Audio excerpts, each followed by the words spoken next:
Hey guys, I just want to go over a couple things today.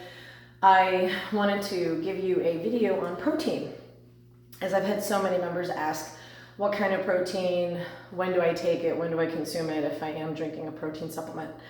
So this is going out to everybody who does drink supplementation, protein drinks, or who does not, just for education purposes. So behind me, you can see that I have 1, 2, 3, 4, 5, 6 different canisters.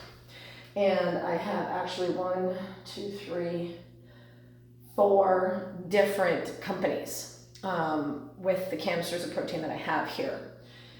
Before I go any further to explain what kind of proteins I have here, I have isolate proteins that are whey-based and also casein-based, and I also have a sport protein that has 3 different kinds of protein in it. I have 2 meal replacement proteins, different kinds of companies, and then I also have collagen protein, which I'm going to explain to you guys and what that means also. So there's a lot of miseducation, just kind of knowing when to have it, why to have it, for what reason, and why you would do it.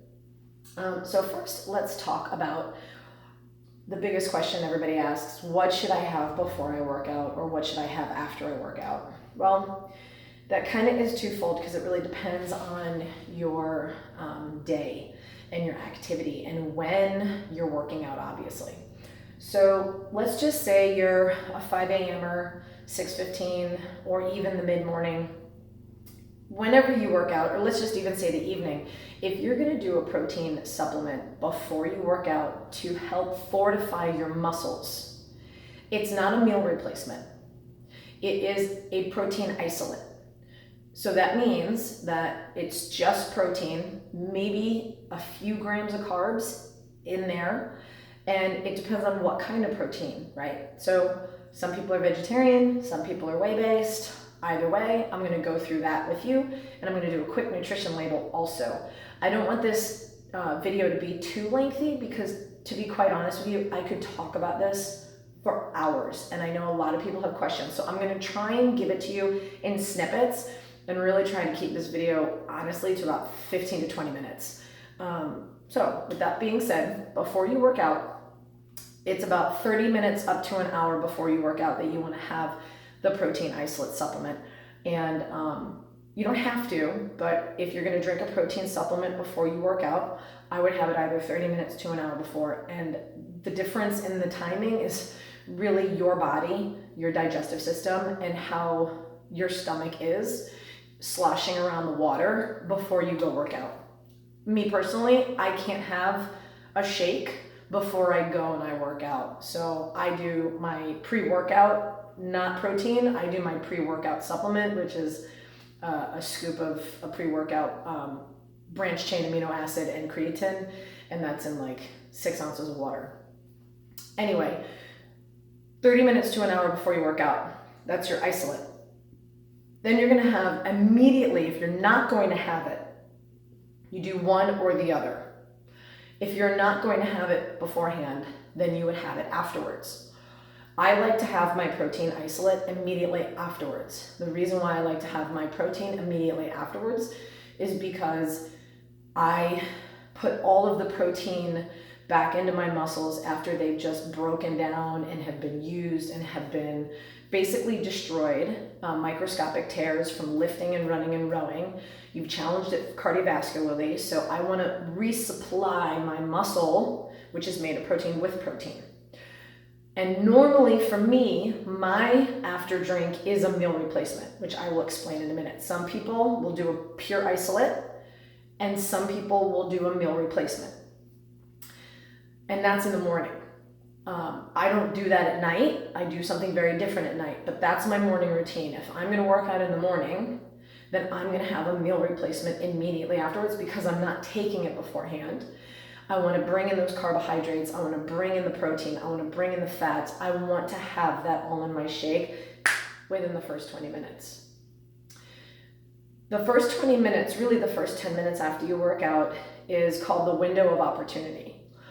The WOO, the WOO. The window of opportunity means that your body is at its highest deprivation state of starvation and vulnerability, of dehydration and protein breakdown, of metabolic synthesis. So you have to get it in your body really within the first 10 to 20 minutes of whatever food you're going to consume.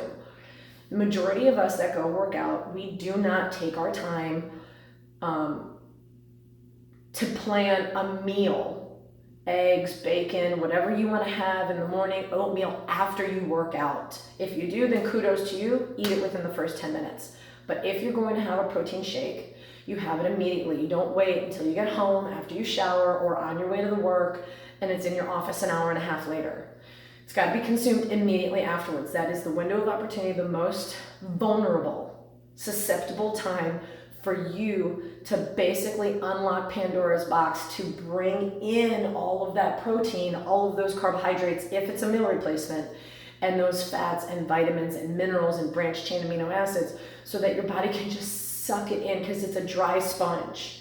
That's what I want you to think about. When you're done working out, your muscles and your body and your vessels are dry sponges and it's asking for nutrients. Okay, so keep that in mind. So with that being said, now you're gonna go and you're gonna move on. So you have an isolate maybe before, you have an isolate maybe afterwards. If you're the person that has the isolate afterwards, then that means that you're probably gonna eat a lunch or a breakfast within the next hour of the time that you've consumed that isolate. So keep that in mind. You have a 60-minute timeline to eat real food, raw food, if you're gonna choose that, to do that, but have that isolate immediately afterwards. Okay, so now moving forward, we have meal replacements. Now a meal replacement is a shake that has everything in it that it should. Now keep in mind, when you're looking at meal replacements, a shake, a true meal replacement shake, should be a minimum of 220 to 250 calories on the nutrition label. If your meal replacement shake says 100 to 150 or even 180, that's really below the standards of a meal replacement for you to be able to put that energy into your body to utilize it to keep your fat burning high. If you're just drinking the protein, which I know a lot of people might use that protein and add things into it, which is fine. But a true meal replacement protein that you don't need to add anything to, right out of the gate, put 10 ounces of water in your blender cup, pour your protein in there, shake it up, drink it, and you're done. You should be at about a 220 up to a 280 calorie range on the nutrition label that has basically a 50-50 ratio of protein to carbohydrates. And what that means is that if that's a 50-50 ratio of protein to carbohydrates, or a 60-40, that means that your protein is going to sit at about 24 grams of protein and your carbohydrates are going to sit at 24 grams of carbohydrates. And that's okay. You don't want to live in a keto world. Your body needs carbohydrates. And this is a little tangent to let you guys all know that your brain has to survive on 24 grams of sugar, carbohydrate sugar, an hour for it to function in a healthy environment, for it not to feel deprived, for it not to feel clouded, for you not to be confused. Half of an apple is 22 grams of sugar. So there's a huge misconception, and that's going to be maybe another talk that I'm going to do, of what sugars are. You don't really know what the sugars are. You can't just look at a label and say, oh, it has too many sugars, because you really don't know what those sugars are. You could be looking at sugars that are fructose-based, that are Mother Nature's strawberries or apples or honey, and that's all healing properties for the body. You have something that's 2 grams of sugars of mannitol or sucralose on man-made sugars. That's 20 million times worse for your body, even though it's 2 grams on the label and the other one is 6 grams on the label. So you have to go into a nutrition label not looking at the label itself of the grams. You've got to look at the ingredients of the label. And that is the biggest misconception today. Just because it has low sugars doesn't mean that it's that healthy for you, because here's the reality of life. Every fruit and vegetable and carbohydrate of that vegetable has sugar.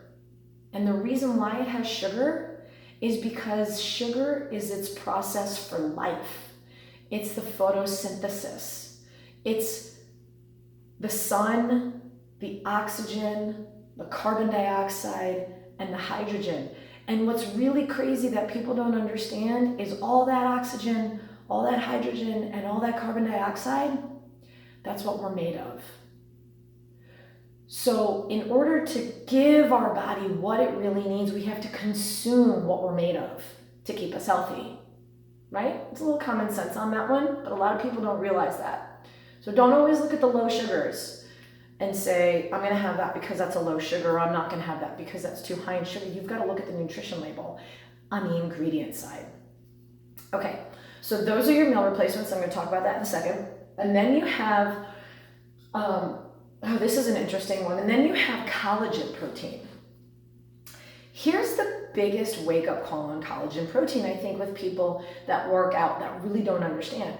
I take collagen protein, but I don't take it for my muscles.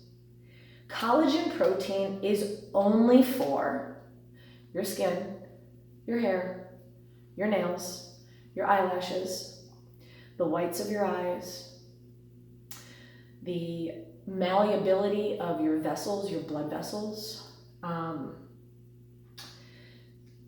It's for your skin. It's so that you can have healthy, glowing skin.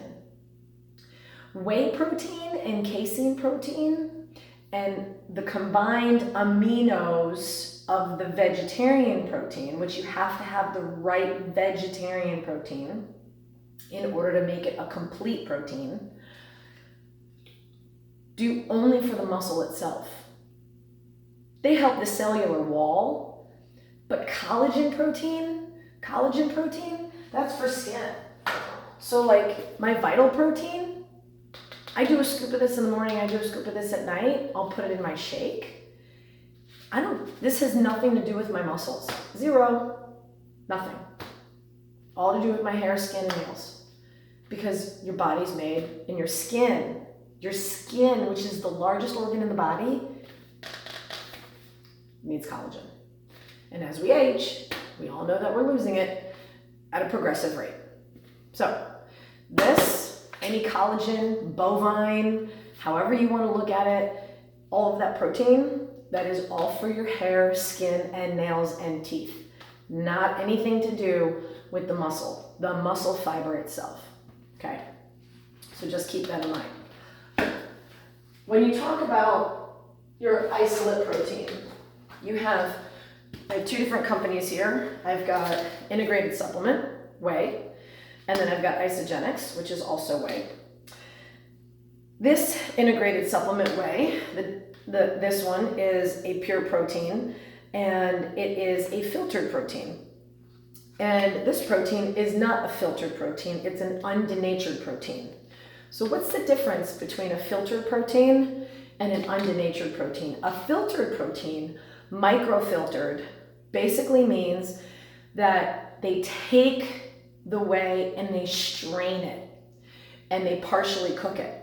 So it's filtered through a process and it's thinned out.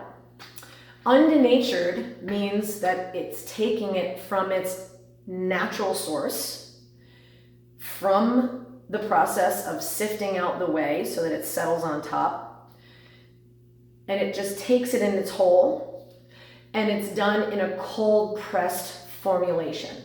It's not filtered, it's actually cold pressed, so that all of the ingredients, the micronutrients, the immune boosting support that whey has from the grass-fed cow is the cleanest that you're gonna get. And all of the amino acids in it are live once you add water to it. It's like a cryogenic state, right?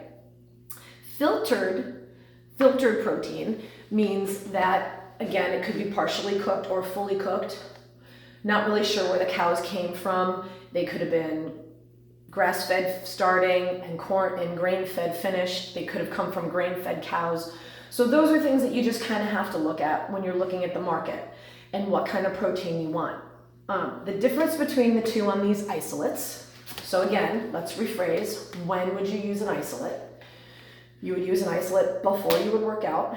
You could use an isolate immediately after you work out, or a meal replacement. Or you could use an isolate before you go to bed. Isolates repair the muscles. So when I look at when I look at the labels on both of these, 1 scoop is 100 calories.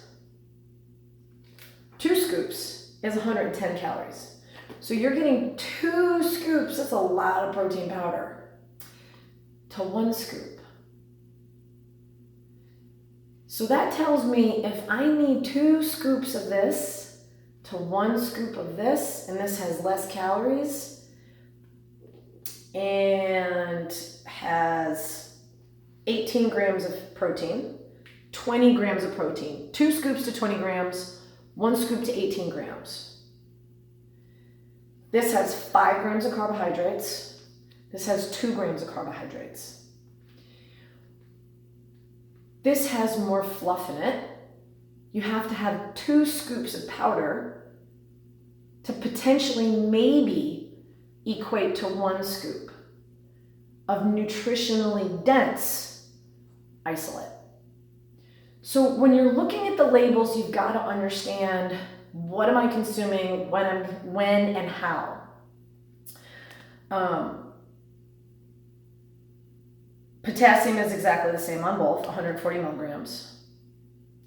And the sodium is exactly the same, 90 milligrams.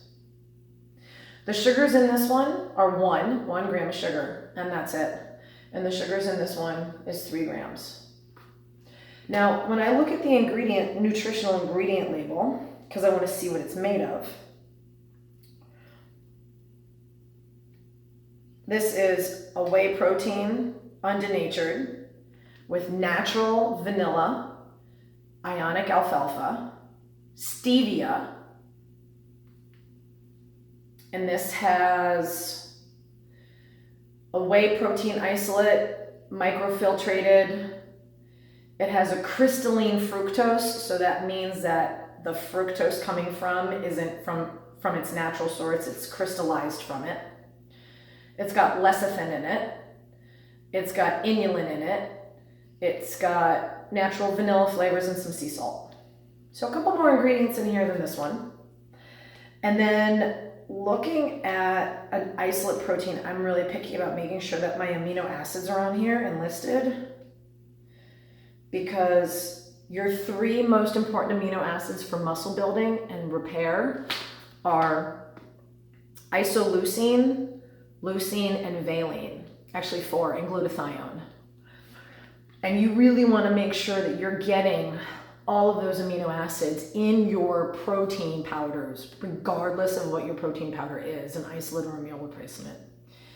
So I don't see any labeling of any kind on amino acids on this one, where on this one you have a whole section of aminos.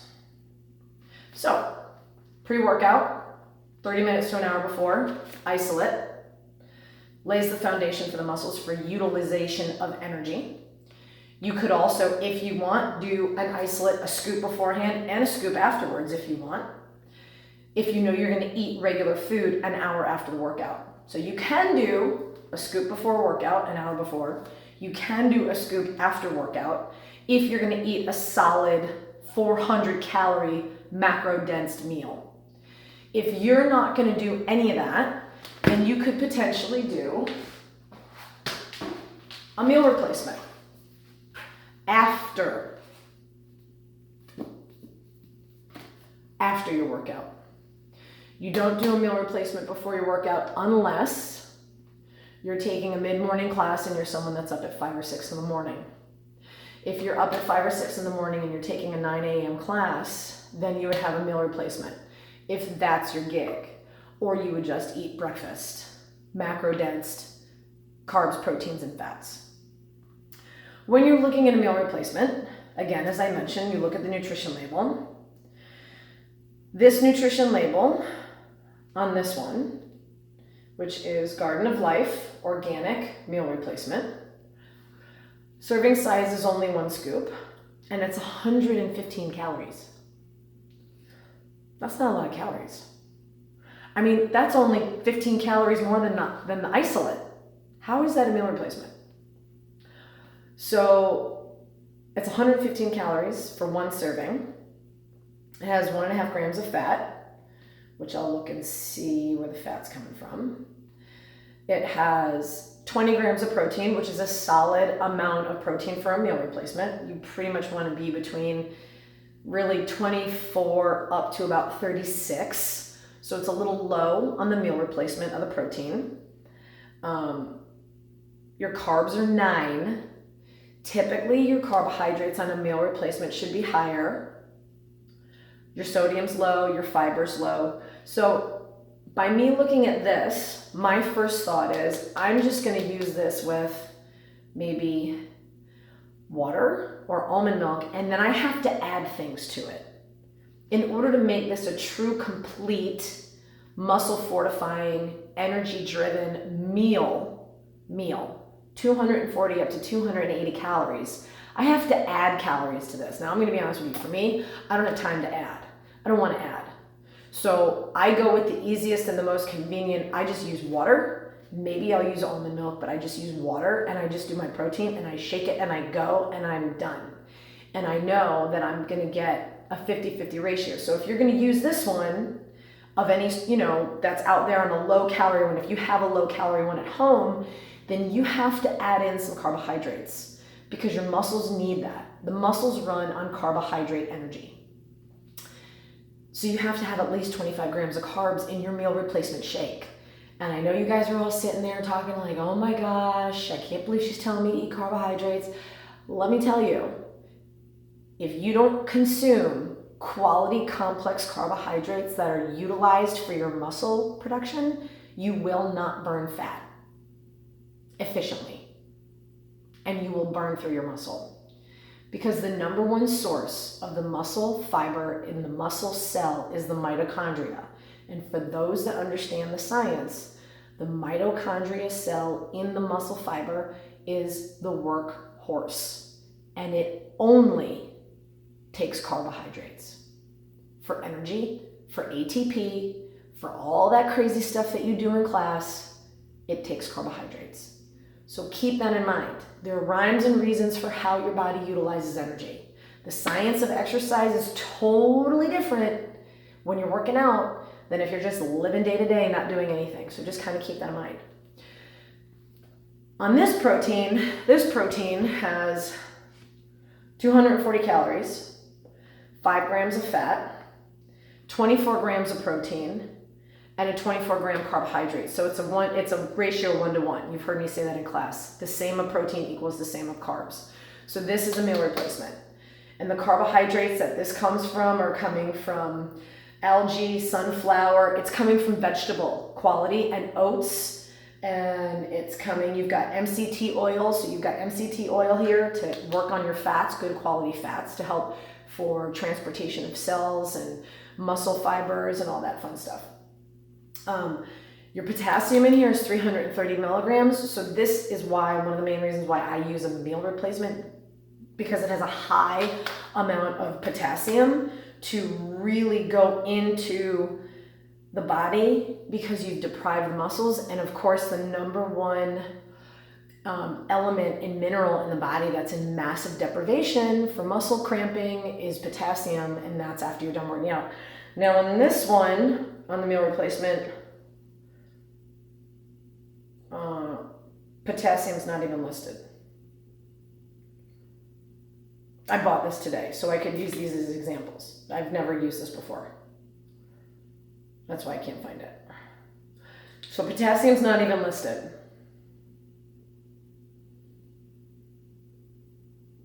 So I'm not sure how much potassium's in there. So understanding meal replacement. Okay, so now, when you're using a meal replacement, regardless of how you put it together, rhyme or reason, if you either use it as a meal replacement for breakfast, you use it as a meal replacement for lunch, you use it as a meal replacement for dinner. Can you add things to it? Yes, you can. You can add some almond milk. You could add some kale. You could add something if you want to make it a 350 to 400 calorie meal, because you have room to play with. That's the difference with meal replacements.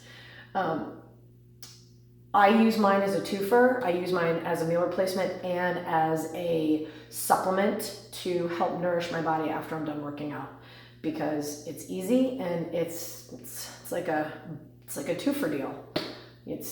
You're nourishing your body and you are giving your body the nutrition and the nutrients that it needs after them working out.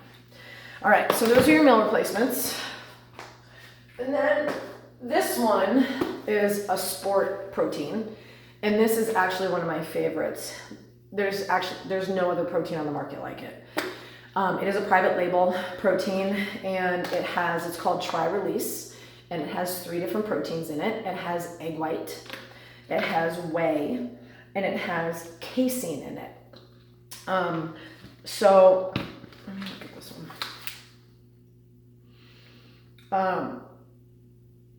So that's the big buzzword right now. Casein, casein, casein.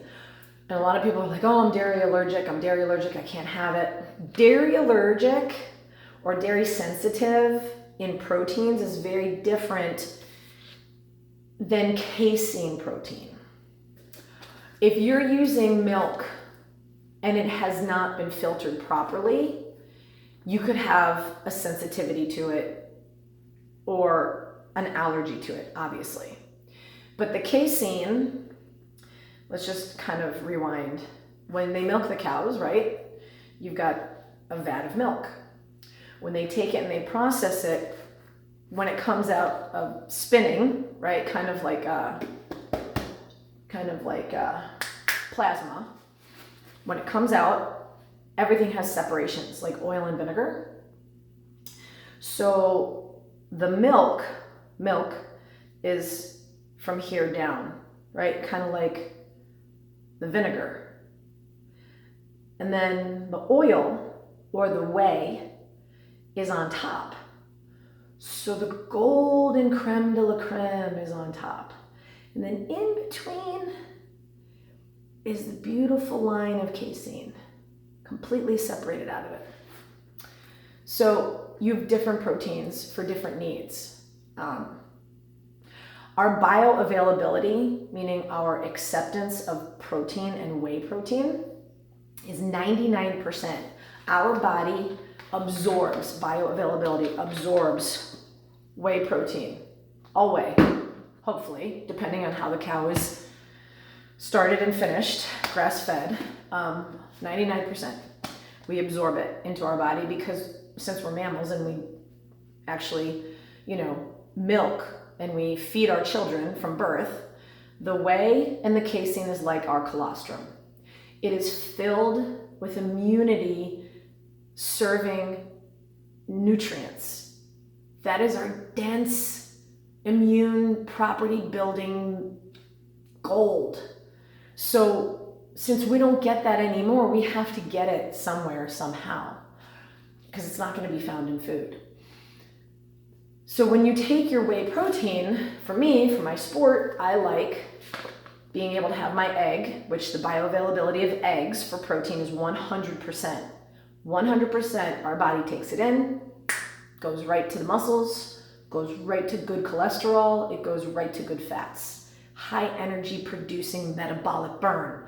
That's what bioavailability means. So your egg white is really 100%, then your whey is 99%, and then you have chicken, and then beef, and then fish, and all the way down here on the chart, which you can Google, I'll put it in the email, are your vegetables, are your beans.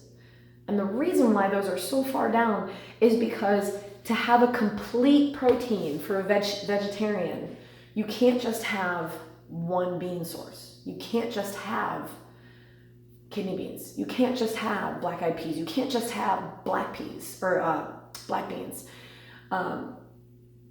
You shouldn't really consume soy in its man-made state, but even edamames are really low on the totem pole. you have to combine them all together. So like, for example, you need to take a garbanzo bean with a pea, vegetable pea protein, and then maybe a kidney bean. And you have to make a meal out of that for food if you're a vegetarian.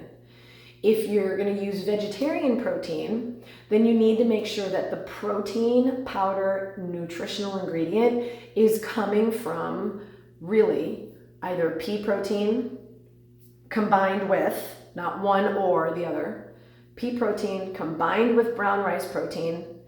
Maybe hemp is in there. Hemp protein is really good for you. Soy is a very invulnerable and volatile protein. There's not a lot of consistency in it, especially if it's man-made. It takes the whole construct out of the soy, the edamame. But if you want to eat edamame on the side, have at it. It's great fiber. It's good for you. It's Mother Nature. She gave it to us for a reason. I just don't consume soy in a powder state, in a man-made translated state, in a manufacturing state. So keep in mind that protein is our lifeblood. Our whole entire body is made of protein. We have our hair, our skin, and our nails. We have to keep that healthy. Then we have the inside, which is our muscles that have to move our skeletal system. And the heavier your muscles are, the more dense your muscles are, the more calcium will be able to build within the bones. So it really goes hand in hand. You have to make sure that you're consuming enough protein, quality protein, to be able to hold our structure up so that we can do what you're asking it to do, to nourish it throughout the day, feeding the brain, which is the number one thing that we need to feed with what? Carbohydrates. So keep that in mind. When you go to bed, if you're somebody that does a bedtime belly buster, because this is proven, if you go to bed and you have protein before you go to sleep, have it about an hour before you go to bed, and you want to do an isolate. So you would want to do an isolate protein of just whey. And you can mix it with super fruits. You can mix it with a scoop of super greens to have that fiber, because when you're at rest and you're sleeping, your body is in full fasting state. Your muscles are not moving, you're not talking, you're not thinking, you're in deep REM, and the protein goes in, and it's like little worker bees. They go in and they fix the little microscopic tears, and they coat the muscles with the protein that's being digested and absorbed in through the cells and in through the body and in through the blood, so that when you wake up, you're actually not in a deficit.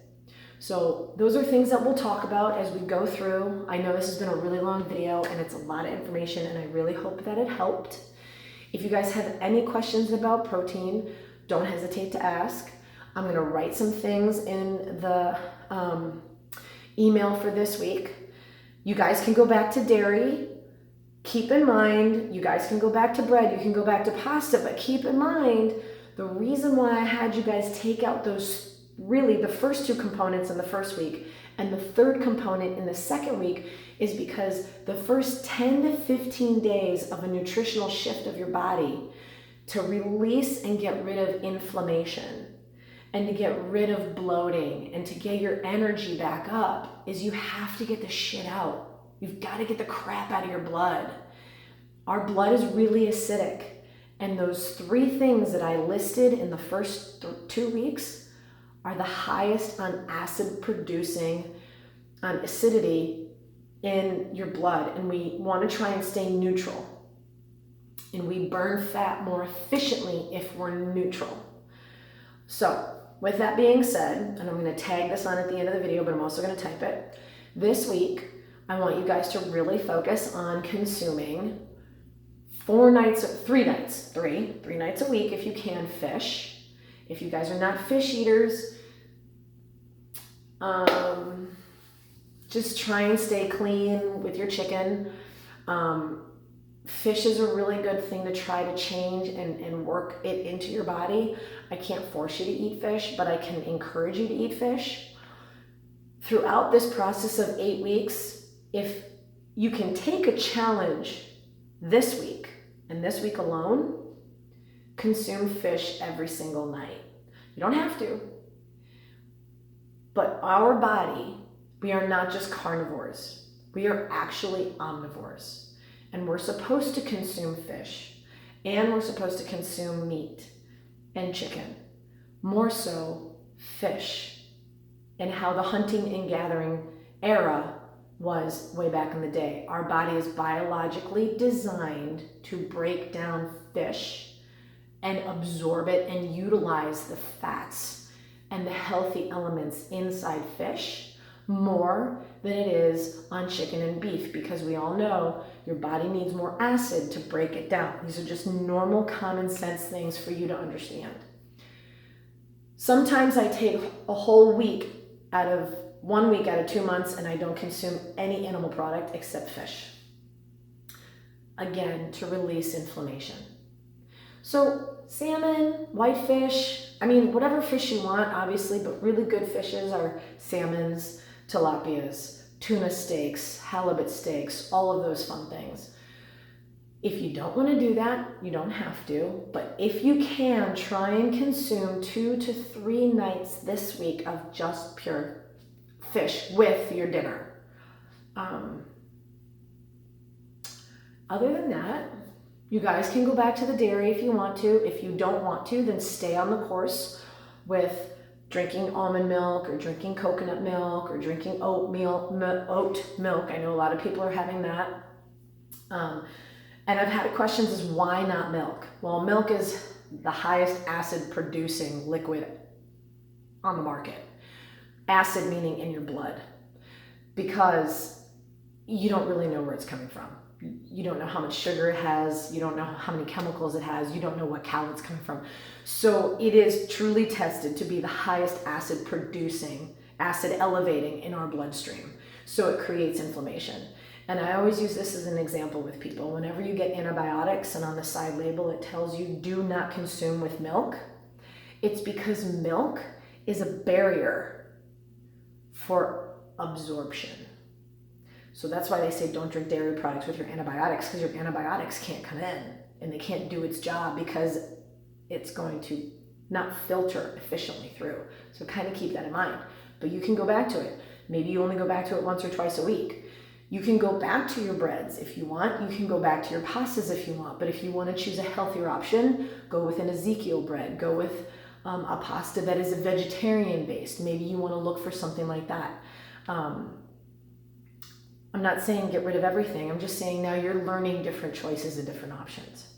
So this week we're going to focus on eating more fish. I'm going to write more in the email because this is a really long video and it's now 37 minutes long. And I hope all that protein information helped. I will see you this week at the studio. I wish you guys the best of luck. If you have any questions about anything, don't hesitate, email me.